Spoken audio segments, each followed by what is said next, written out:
Good morning all of you. आज हम गणित का एक छोटा सा टॉपिक भिन्न के बारे में चर्चा करेंगे और उसके बारे में जानेंगे और ये भी जानेंगे कि भिन्न की खोज क्यों हुई है और इसका महत्व क्या है और इसका उपयोग हम लोग कैसे करते हैं। बहुत समय पहले की बात करूं तो भिन्न नहीं हुआ करती थी।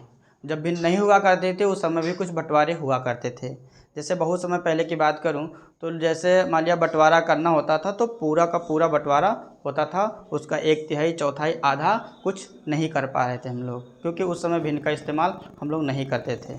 जैसे पहले की बात करूं तो पहले अगर किसी परिवार में अगर मान लिया जाए कि 2 भाई हैं और 3 वस्तुएं हैं, जैसे गाय ले लीजिए, तो इनको अगर बांटना होता था तो एक को 2 और एक को 1 दे दिया जाता था और मान लिया था कि बंटवारा हो गया है। जैसे अपनी परंपरा के अनुसार बड़े भाई को 2 गाय दिया जाता था और छोटे भाई को 1 गाय दे दिया जाता था, तो ये क्या हो जाता था, बंटवारा हो जाता था। लेकिन आज के समय में ऐसा नहीं है, क्योंकि आज के समय में अगर छोटा है या बड़ा है या कोई भी कैसा भी क्यों ना है और किसी प्रकार का बंटवारा भी क्यों ना हो, उसमें सबको समान अधिकार है और समान क्वांटिटी मिलनी चाहिए।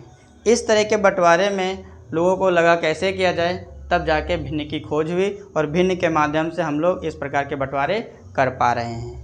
तो अगर बात करें पहले जो बंटवारा होता था उसमें क्या होता था कि जो पूर्णांक हुआ करते थे, पूर्णांक मतलब होता है पूरे पूरे अंक, जैसे 1 2 3 4 5 6 7, ये सब पूर्णांक हैं। यानी आधा, डेढ़, ढाई, पौने इस प्रकार की चीज़ें ना हों, पूरी पूरी चीज़ें हों, तो वो पूर्णांक कहलाता था और पहले इसी के माध्यम से बंटवारा करते थे। लेकिन आज के समय हम लोग बराबर क्वांटिटी में बिल्कुल इक्वल बंटवारा करते हैं। किसके मदद से? भिन्न के मदद से। चलिए आइए देखते हैं कैसे हम लोग समझते हैं भिन्न के बारे में थोड़ा सा। जैसे अगर भिन्न की बात की जाए, यानी भिन्न, इसको इंग्लिश में तो हम लोग बोलते हैं फ्रैक्शन, और गणित का बहुत ही इंटरेस्टिंग टॉपिक माना जाता है क्योंकि इसका हमारे दैनिक जीवन में बहुत सारे यूजेस भी हैं। और तो इसके अगर मैं बात करूं, जैसे मान लिया जाए कि बंटवारे की बात आती है तो भिन्न अगर होता है, एक्चुअल में होता क्या है, भिन्न एक प्रकार की वो युक्ति है जिसके माध्यम से किसी एक वस्तु के कई सारे हिस्से कर दिए जाएं तो उस प्रत्येक हिस्से का नाम भिन्न के माध्यम से रखा जाता है।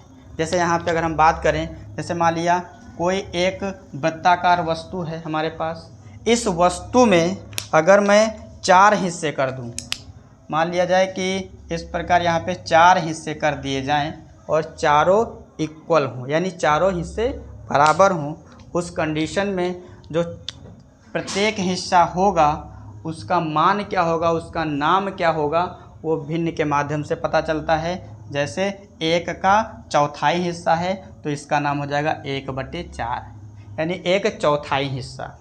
इसी प्रकार इसकी अगर मैं बात करूंगा तो ये भी एक इस वस्तु पूरी वस्तु का 1/4 हिस्सा है तो इसका नाम भी हो जाएगा 1/4।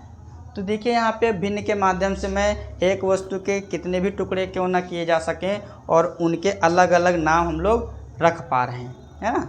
तो ठीक उसी प्रकार अगर हम आगे चलूँ तो हमारे पास मान लेते हैं अगर इसी तरह की कोई 2 वस्तुएं हों, इस प्रकार 2 वस्तुएं हों और मैं अगर इनमें से कुछ हिस्से कर दूं, जैसे मान लिया इसके हिस्से मैंने कर दिया 3 और इसके हिस्से कर दिए हैं 2, तो अब जा कर के अगर मैं नोमिनेट करूंगा तो यहाँ पे इतने का मान क्या होगा, यानी एक पूरी वस्तु थी उसका 1/3 हिस्सा है तो इसका नाम हो जाएगा 1/3। इसी प्रकार इसका भी मान हो जाएगा 1/3 और ये भी एक पूरी वस्तु थी, इसका अगर हम लोग मान करेंगे तो इसका भी मान हो जाएगा 1/2, यानी एक वस्तु का आधा हिस्सा। तो इस प्रकार हम लोग भिन्न के बारे में जाने और भिन्न का यूज हम लोग बंटवारे के माध्यम से कर रहे थे। Thank you.